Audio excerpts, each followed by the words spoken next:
আমতলী থানার পুলিশের সাফল্য, আটক করা হয়েছে দুই ছিনতাইবাজকে, উদ্ধার করা হয়েছে ছিনিয়ে নেওয়া সোনার চেন।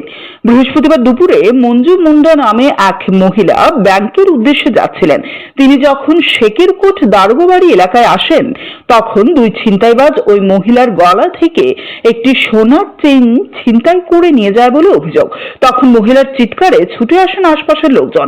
খবর পেয়ে আমতলী থানার পুলিশ ঘটনাস্থলে দ্রুত ছুটে গিয়ে দেবব্রত দত্ত এবং বিজয় সরকার নামে দুই ছিনতাইবাজকে গ্রেফতার করে। তাদের কাছ থেকে মহিলার গলার থেকে ছিনিয়ে নেওয়া সোনার চেনটিও উদ্ধার করে পুলিশ। পরে মঞ্জু মুন্ডা নামে ওই মহিলার পক্ষ থেকে আমতলী থানায় লিখিত অভিযোগ দায়ের করা হয়।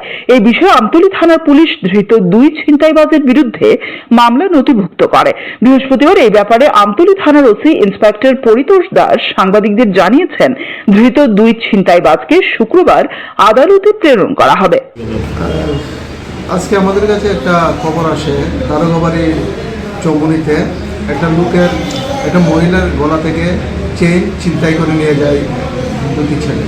এই খবরের ভিত্তিতে আমতলী থানার এসআই অপূর্ব চক্রবর্তী ঘটনাস্থলে যায়, গিয়ে জানতে পারে যে মঞ্জু মুন্ডা উনি তার বাড়ি থেকে পিএনবি ব্যাংকে যাওয়ার সময়, উনি ব্যাংকে চাকরি করে যাওয়ার সময় দারোগাবাড়ি চৌমুনিতে আসলে তার গলা থেকে স্বর্ণের চেনটা ছিনিয়ে নিয়ে যায় দুইজন যুবক। পরবর্তী সময় উনি চিৎকার চেঁচামেচি করলেন।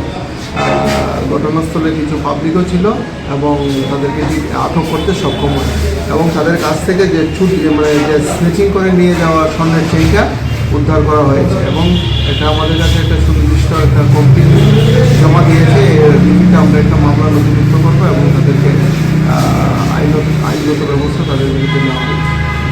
যাদেরকে আটক করা হয়েছে তারা কোনখান থেকে আটক করা হয়েছে? তাদেরকে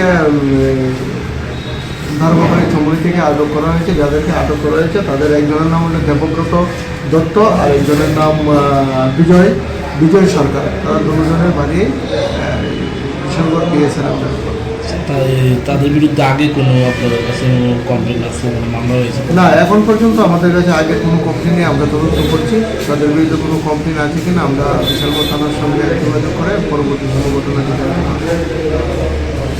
ব্যুরো রিপোর্ট, সিএনএ টিভি।